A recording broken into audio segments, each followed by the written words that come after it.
Ya teman-teman, kita bersatu di dalam doa sebelum kita membaca dan merenungkan firman Tuhan.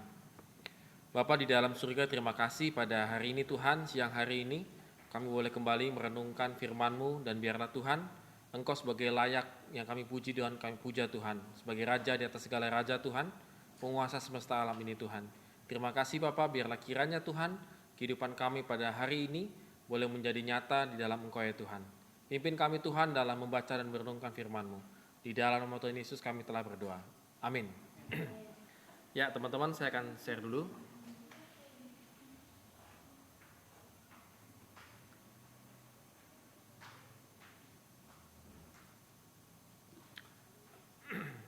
Ya teman-teman, seharusnya Matius pasal 5 ayat ke-7, cuma kali ini saya salah begitu ya, salah mempersiapkan. Saya pikir sudah kita masuk ke berbahagialah orang yang suci hatinya karena mereka akan melihat Allah. Matius pasal 5 ayat ke-8. Tidak apa-apa, nanti yang ayat ke-7 kita akan membahasnya minggu depan. Dan kali ini kita akan membahasnya Matius pasal 5 ayat yang ke-8.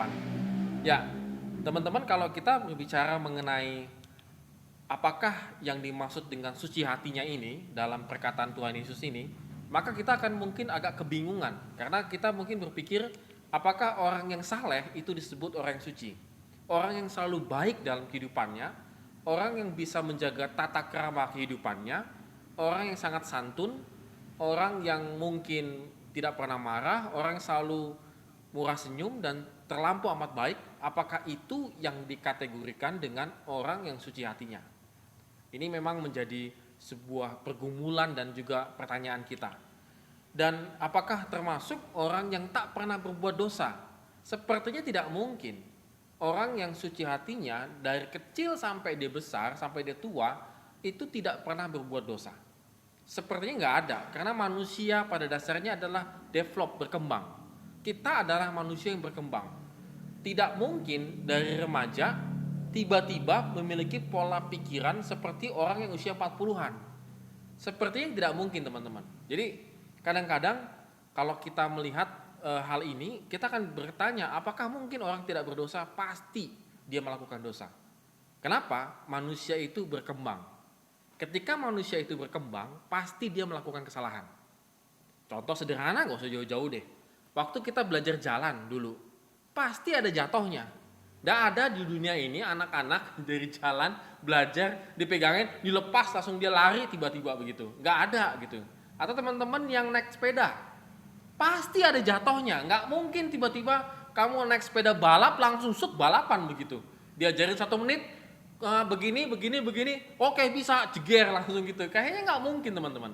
Jadi kalau manusia itu diciptakan Tuhan, develop, berkembang, dan ada salahnya, dan ada dosanya, lalu ngapain Tuhan Yesus ngomong berbahagialah kamu orang yang suci hatinya?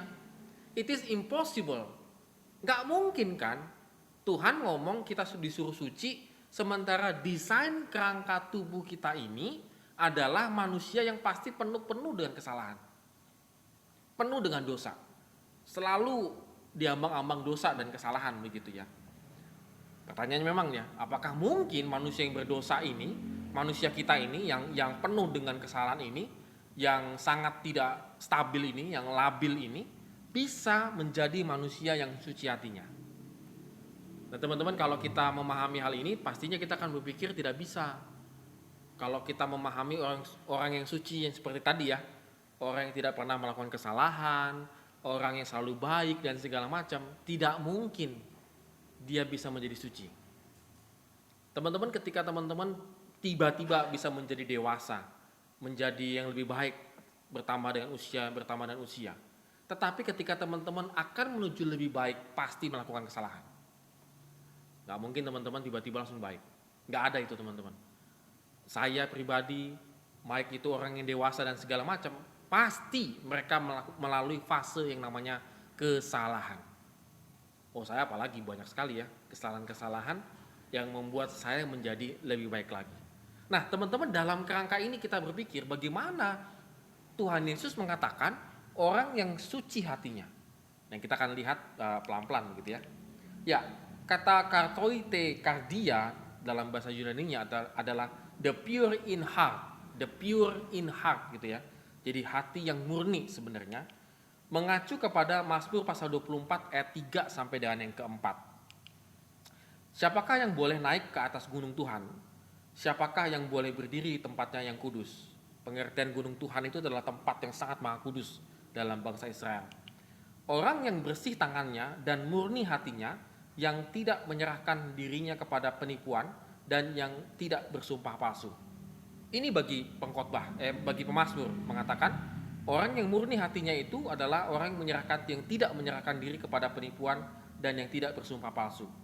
Kalau kita boleh mensederhanakannya adalah suci hatinya di sini maksudnya adalah menunjukkan hati yang paling terdalam seseorang, yaitu pikiran dan motivasinya. Teman-teman suka tidak suka ketika kita akan melakukan sesuatu, mengatakan sesuatu, berbuat sesuatu, atau teman-teman mengambil keputusan apapun dalam hidupmu, tidak akan terlepas dengan kata yaitu motivasinya dan juga pikirannya. Jadi teman-teman sekalian, maaf ini agak jalan sendiri. Motivasinya dan pikirannya.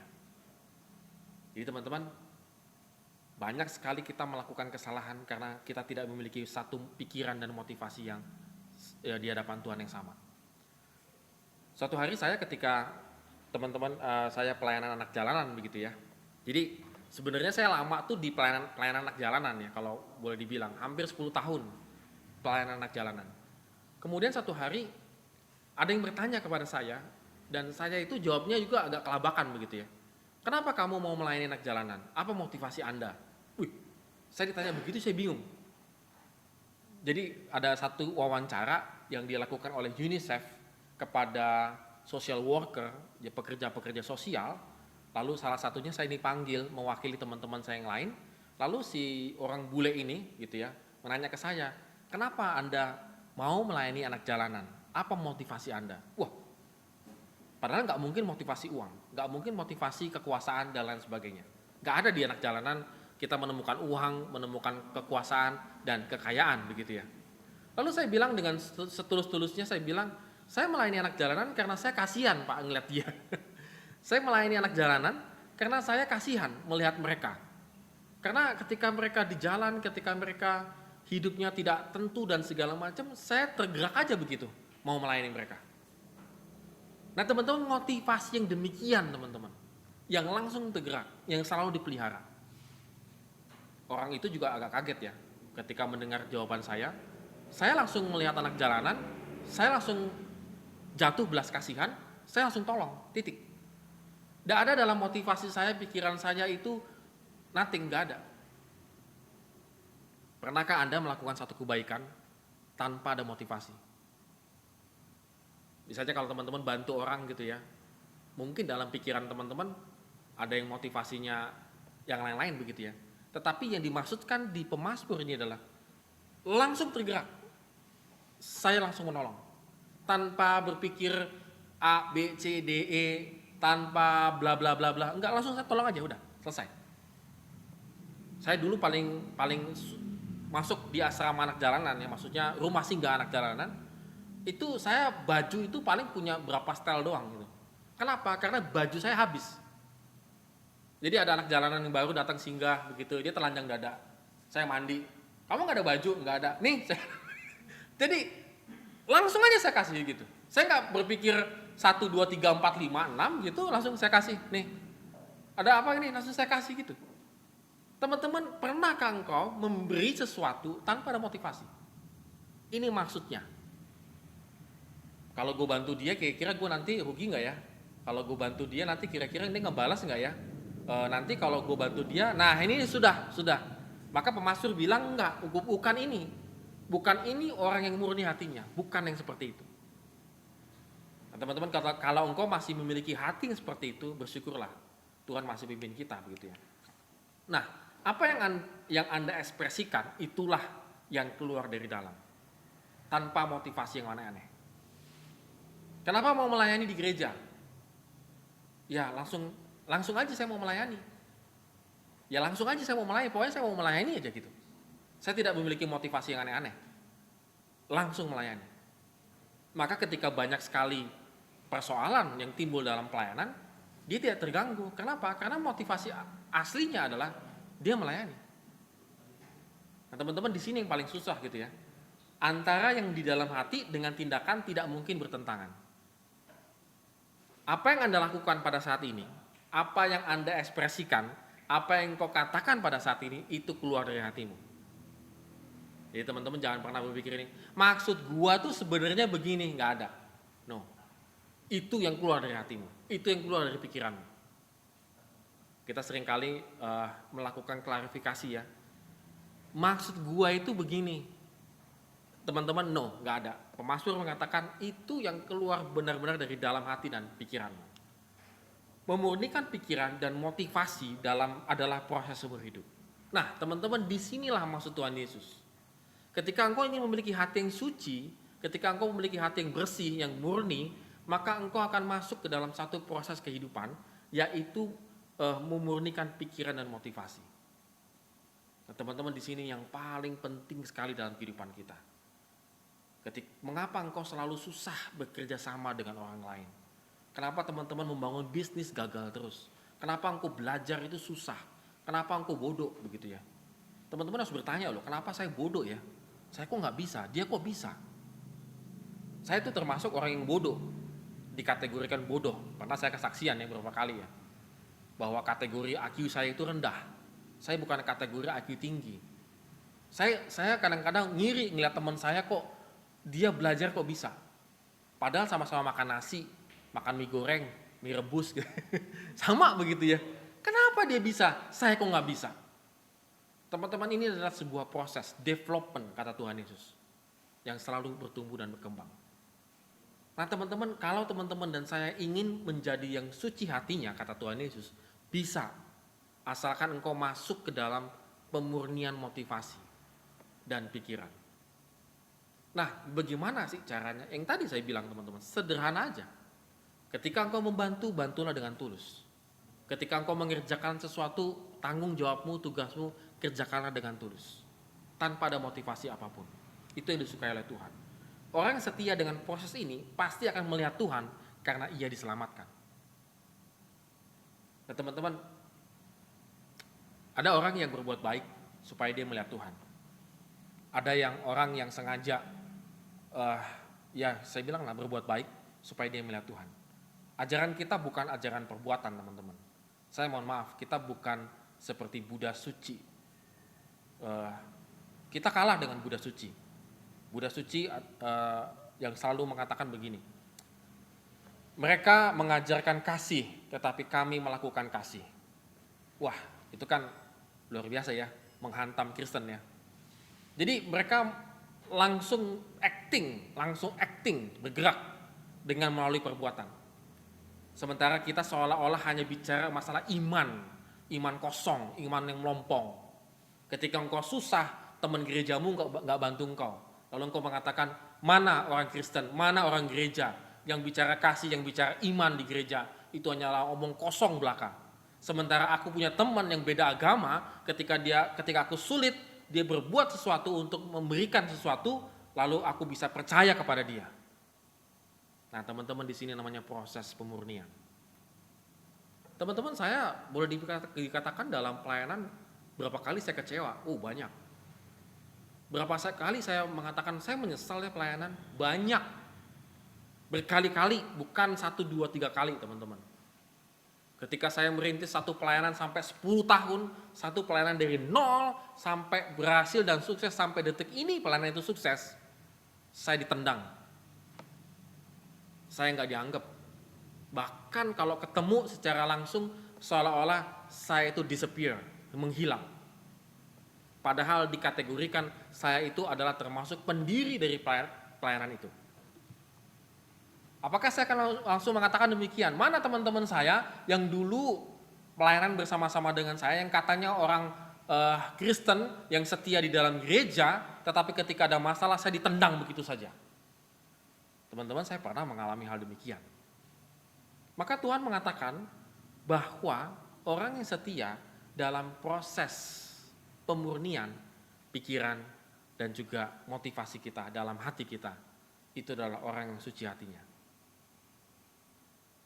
Ya teman-teman, di sini yang paling berat. Karena masa remajamu, masa pemudamu, ini yang paling berat. Kalau apa ya, proses iman ya. Jadi ini namanya proses iman, bukan sebuah perbuatan. Teman-teman, mari kita renungkan teman-teman. Apakah teman-teman ini sedang masuk ke dalam satu proses yang namanya sedang dimurnikan oleh Tuhan? Ini nggak enak. Saya ingin katakan tadi teman-teman, balik lagi, bahwa manusia ini adalah development, dan kita bertumbuh, berkembang, dan kalau pada saat ini teman-teman masuk ke dalam fase pemurnian, apa maksudnya fase pemurnian itu? Adalah fase di mana hidupmu semakin sulit. Hidupmu semakin sulit. Ketika engkau masuk ke dalam fase hidupmu sangat sulit, sangat menderita, serba terbatas di mana-mana, ini namanya fase pemurnian. Fase di mana hati kita semakin suci, semakin dibersihkan. Nah, teman-teman, saya rindu teman-teman tuh mengalami hal ini ya. Ketika engkau masuk ke dalam fase yang sangat sulit dalam hidupmu, apakah engkau tetap melihat Tuhan? Atau engkau melihat yang lain? Apakah engkau tetap melihat kepada pengharapan di dalam Tuhan, atau engkau melihat yang lain? Suatu hari,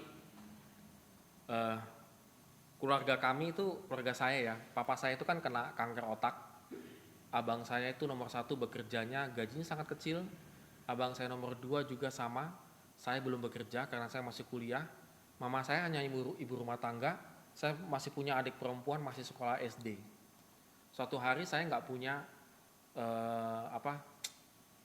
air galon, begitu ya. Air galon saya kosong, di rumah udah habis. Kalau air di rumah kami kontrakan itu airnya jelek, jadi nggak bisa kita minum. Tadinya mau kita minum, tapi enggak, jelek gitu ya. Terus akhirnya saya ke rumah seseorang gitu ya, yang Kristen, yang kalau doanya itu kan sambil ngayal, maksudnya sampai kawan awan itu loh ngomongnya itu loh. Nah gitu ya, sampai wah hebatlah doanya segala macam. Dia adalah ketua jaringan doa se-Jabodetabek. Hebat nggak? Lu ketua apa? Ketua pos. Waduh, itu ini ya nggak manusia berdosa ya, masih dosa semua di situ ya. Nah ini ketua jaringan doa, tahu kan JDN ya, jaringan doa nasional, tapi dia yang pegang Jabodetabek. Hebat. Lalu saya ketok pintunya begitu ya. Lalu kemudian saya minta air dong. Apa jawabannya? Kemarin kan udah, kok habis, kenapa nggak dihemat-hemat? Padahal yang tinggal di rumah itu ada berlima, ada berenam. Anak 4, bapak mama, iya 6. 1 galon, 2-3 hari yang lalu, untuk diminum 6 orang kan cepat habis ya, karena 6 orang. Teman-teman, ketika engkau melihat hal itu, apa reaksi yang timbul dalam hatimu? Bisa marah, bisa kecewa, bisa sedih. Mending gue pindah agama deh. Nah, agama sebelah lebih baik tuh. Ini kok yang satu agama sama gue kok enggak ya? Teman-teman, enggak. Saya mengucapkan terima kasih untuk proses itu yang saya alami. Maka tidak mengherankan teman-teman, ketika saya melihat anak jalanan, saya langsung tergerak. Karena saya bilang, saya pernah mengalami hal itu. Gitu ya. Jadi ya saya termasuk orang yang sebenarnya gampang aja gitu ya. Ngasih itu gampang aja sebenarnya. Kasih aja gitu ya. Karena saya pernah mengalami di mana proses yang sangat sulit dalam hidup saya dimurnikan oleh Tuhan, dan hasilnya adalah saya melihat Tuhan dalam hidup saya. Jadi ketika engkau masuk ke dalam proses yang tadi, yang menyakitkan itu, kalau engkau melihat kekecewaan, maka engkau akan berpaling dari Tuhan. Imanmu tidak bertumbuh. Stop. Tetapi kalau engkau masuk ke dalam proses yang sangat sulit itu, tetapi engkau tetap menjaga hati dan pikiranmu, tetap melihat kepada Tuhan, maka imanmu bertumbuh, kerohanianmu bertumbuh. Mengapa kerohanian orang Kristen dewasa ini tidak berkembang? Karena hal demikian. Ketika Tuhan izinkan kita masuk ke dalam satu proses berkembang lebih baik lagi sebenarnya kata Tuhan, supaya engkau lebih suci lagi, engkau gak mau, engkau gagal. Maka isinya adalah kekecewaan dan kekecewaan. Maka teman-teman, pandanglah Tuhan, lihatlah Tuhan. Lihatlah Tuhan. Pada masa-masa seperti ini, ketika engkau tidak mendapatkan pekerjaan, engkau berkata, wah teman saya yang di gereja itu kok petantang-petenteng dapat pekerjaan, seolah-olah dia tidak melihat saya. ketika saya tidak memiliki uang, kok dia petantang-petenteng ya, beli sana, beli sini, beli sana, beli sini, padahal saya sedang kesusahan uang. Kalau engkau melihat hal itu, engkau tidak akan pernah melihat Tuhan dalam hidupmu. Ketika engkau mengalami kesulitan itu, pandanglah Tuhan. Lihatlah Tuhan. Lihatlah Tuhan dengan sungguh-sungguh. Teman-teman, satu hari yang ketika saya mengalami proses itu teman-teman ya, masa saya masih muda lah begitu ya, masa SMA saya SMA kelas 3. Ketika saya nggak punya beras lagi teman-teman di rumah itu, maksud saya tuh ketika saya nggak punya waktu saya hampir selesai kuliah, karena satu kesalahan saya akhirnya di DO. Setelah saya di DO, saya ingin menebus kesalahan saya lah kira-kira begitu. Akhirnya teman-teman, saya sempat tinggal di Bandung selama 3 bulan. Saya ingin cari kerjaan. Lalu dimodalin sama abang saya teman-teman. Itu modalnya sekian gitu, kecil banget gitu ya. Lalu apa yang saya lakukan teman-teman? Jadi saya setiap hari itu makan nasi zaman dulu masih murah ya, nasi masih murah banget. Nggak sekarang masih mahal banget ya, dulu murah banget. Lalu saya beli gorengan. Jadi saya makan nasi sama gorengan gitu, yang penting hidup bagi saya. Teman-teman, ada orang yang berjumpa dengan saya makan itu kan di warung kecil begitu ya, dan saya tuh makan tersembunyi, malu, beneran malu, karena saya tukang wartegnya sudah hafal. Nah ini dia manusia ini gitu, udah hafal gitu. Bu biasa pakai daging gitu ya, pakai ayam, ini enggak kan? Jadi nasi sama gorengan. 1 atau 2 biji, itu berapa ya? 500 zaman itu. 500 rupiah tahun 99. 500 rupiah. Masih bisa dapat segitu. Gitu ya. Tapi saya tuh makan itu, saya sembunyi, saya malu bener. Aduh kayaknya itu saya udah nggak kayak harga diri dah, udah kayak nggak gimana gitu ya. Jadi saya mojok gitu, saya makan gitu ya. Tapi saya mengucapkan syukur, terima kasih Tuhan. Saya boleh makan pada hari ini sambil saya cari kerja. Saya nggak mengeluh sama sekali. Karena ini adalah proses yang harus saya lalui. Karena saya melakukan suatu kesalahan. Lalu ada bapak-bapak datang gitu ya. Lalu dia bilang gini, tahu nggak persis kayak di film-film yang sekarang kayak di iklan-iklan YouTube di Facebook itu segala macam. Bapak itu ngomong gini sama saya, Dek, ayamnya ini kebanyakan, mau nggak 1? Saya langsung, ya antara gimana ya, jangan kelihatan rakus ya, maksudnya jangan mau gitu ya, kayak waduh kelihatan banget ya, orang susah lu maksudnya kan harus ada tata krama begitu. Jangan Pak, untuk yang lain aja, saya bilang, maksudnya kan bisa dibawa pulang Pak. Enggak apa-apa, buat kamu aja katanya. Saya makan, hari itu saya merasakan ayam, besok ada lagi yang berbuat baik segala macam. Teman-teman, itu saya rasakan, thanks God. Nasi sama ya gorengan plus ayam begitu ya. Satu hari teman-teman, saya juga sama. Ketika saya lagi kuliah di Amat Agung, sebelum kuliah saya makan di warteg. Setelah makan di warteg, lagi makan, terus ada pengamen dengan suara yang amburadulnya ya, gitar nggak disetem, suara udah amburadul lah, hidupnya udah nggak pantas hidup lah sebenarnya gitu ya. Lalu saya bilang, Mas sini duduk sini. Saya bilang, duduk sini. Pesan aja, ambil semuanya, mau. Beneran Om? Iya, ambil semua. Apa? Mau. Padahal saya cuma makan nasi sama telur ya. Dia makan, ambil semua, makan aja. Dia makan gitu ya. Dia makan, terus makasih Om. Ya, saya itu karena saya seminggu cuma 2 kali ya kuliah. Saya datang lagi, nggak tahu mungkin saya ditungguin ya. Jadi dia muncul lagi gitu ya. Saya bilang, duduk, ambil, saya bilang. Teman-teman, saya kenapa spontanitas? Karena saya ingat dulu saya mengalami satu motivasi dan tujuan yang harus dimurnikan oleh Tuhan. Lalu saya ketika melihat orang lain, saya melihat Tuhan. Teman-teman mau tahu apa yang terjadi? Setelah 2 minggu seperti itu, seolah-olah saya dibego-begoin. Tukang warungnya, Mas kok bego banget sih? Itu kan ntar lama-lama habis dong duitnya, maksudnya kayak ditungguin gitu ya. Gak apa-apa Bu, saya bilang, namanya juga orang lapar, kita kasih. Apa yang terjadi teman-teman? Minggu ketiga, saya datang lagi seperti biasa, mau kuliah itu makan lagi gitu ya. Tiba-tiba datang si pengamen ini, itu udah rada perlente, udah nggak kayak orang yang udah pantas mati begitu ya. Jadi itu perlente gitu langsung bilang, "Bang," katanya, "saya yang traktir," katanya. Ih, kaget kan, saya kaget. Lu? Iya. Serius nih? Iya bang, saya yang traktir bang.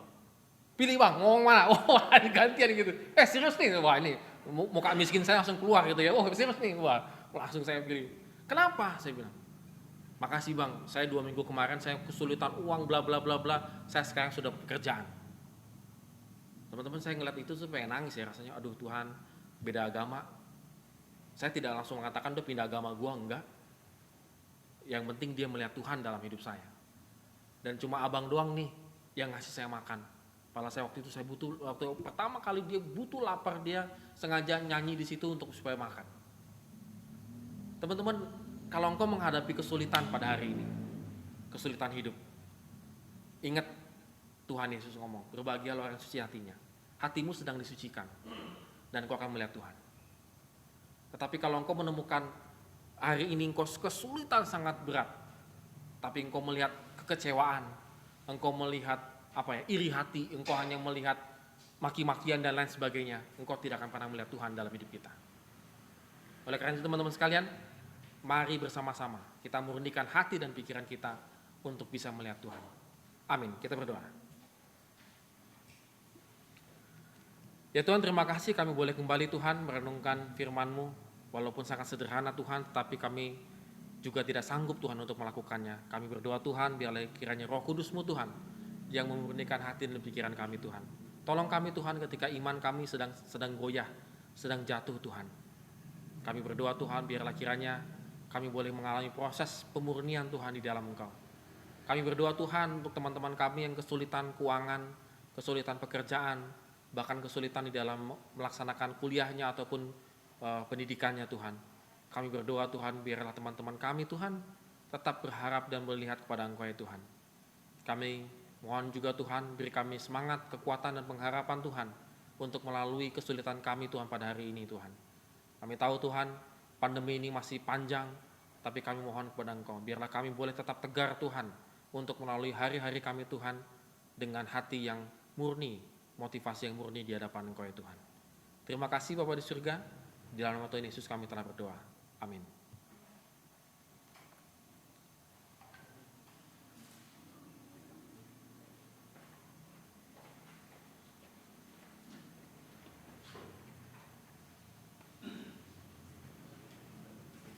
Terima kasih Bang Bio atas firman-Nya. Ya, jadi teman-teman, saat kita sedang mengalami kesusahan, kita harus tetap memandang Tuhan dan tetap berbuat kasih.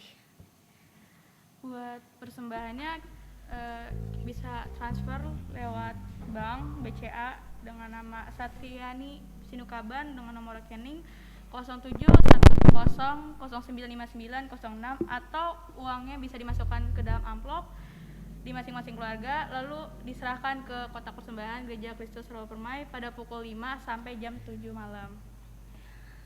Oke. Gak kerasa banget ya sekarang udah di penghujung ibadah. Semoga tadi firman yang tadi kita dengarkan bisa kita praktekkan dalam kehidupan sehari-hari kita. Oke, kalau begitu mari kita angkat lagu pujian Ajab Kau Tuhan.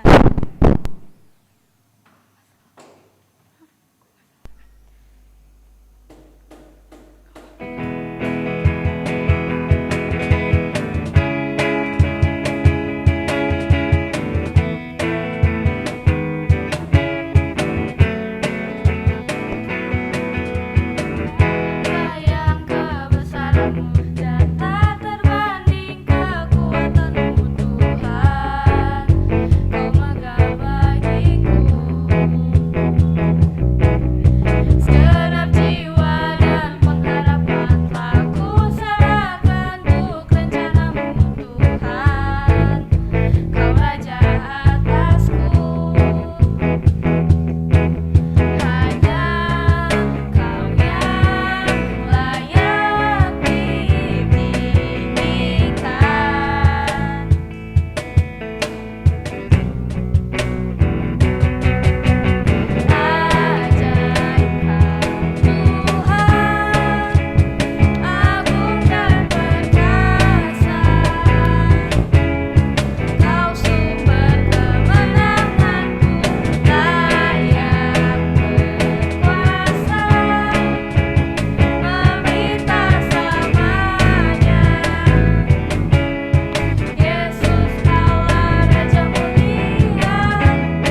Teman-teman, mari kita arahkan hati dan pikiran kita untuk menerima berkat dari Tuhan. Tuhan memberkati engkau dan melindungi engkau. Tuhan menyinari engkau dengan wajah-Nya dan memberi engkau kasih karunia. Tuhan menghadapkan wajah-Nya kepadamu dan memberi engkau damai sejahtera. Amin.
Silakan untuk saat teduh.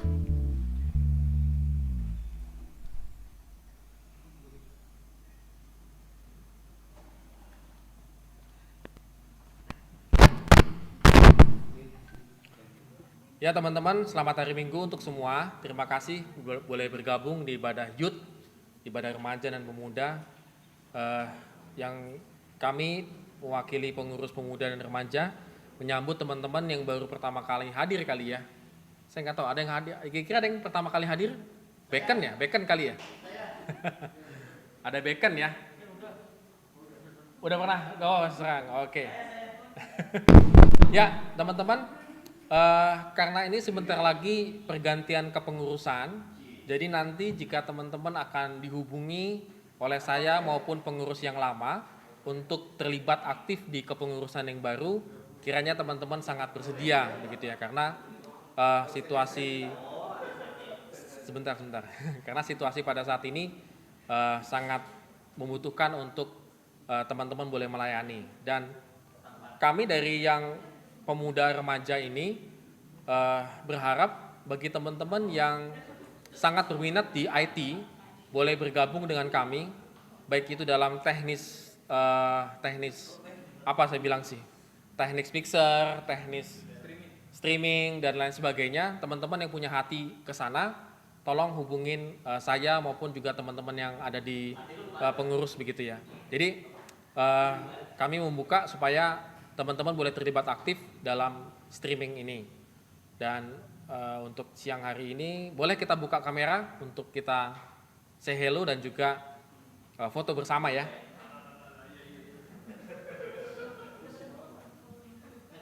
Udah? Anas yang foto deh.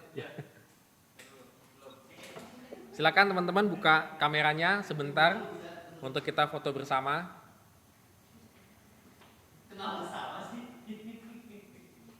Nanti di minggu ketiga jangan lupa ada KTB remaja, minggu keempat ada KTB pemuda ya.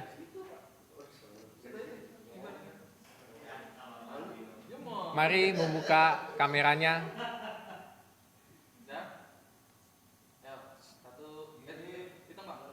Itu. Oh. 1, 2, 3. Iya. Oke. Lagi?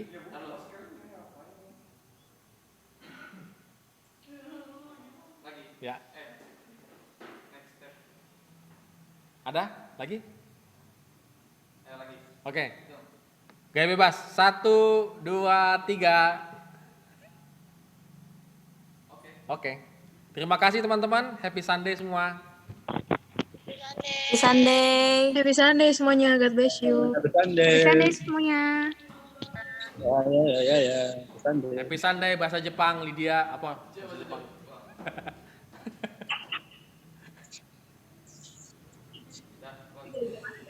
Di rumah.